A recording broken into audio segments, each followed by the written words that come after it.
ती अंत्ययात्रा निघाली.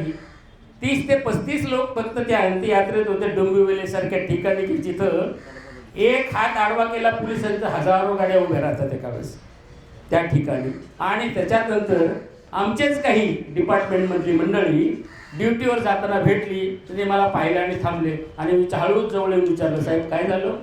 म्हटलं ते आठवले साहेबांची बहीण गेली. असं आहे का? चल निघाले रेल्वेला, कारण 9:45ची चुकली नाही पाहिजे, कारण तिथं 44 चालत नाही, 46 पण चालत नाही, 45, 47, 49 यात चालतात. ही एक मजा आहे मुंबईकरांची.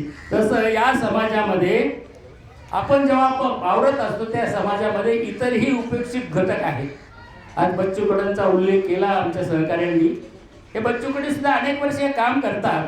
आज इथं मेळाव्याला आल्यानंतर आज पेपरमध्ये इथेच मी एक बातमी वाचली आणि ते दिव्यांगाच्या संबंधी आहेत. कालच विधानसभेने एक ठराव पास केला आणि दिव्यांगामध्ये त्यातला एक जरी तो दिव्यांग पाहिजे अशाने इंटरकास्ट मॅरेज केला आणि ते महाराष्ट्राचा रहिवासी पाहिजे, एक अट आहे. तर त्याला 2.5 लाख रुपये देण्याचं त्यांनी मान्य केलं. त्यातली काही रक्कम, अर्धी रक्कम 5 वर्षासाठी डिपॉझिट ठेवते, त्याचं व्याजही तुम्हालाच मिळणार आहे.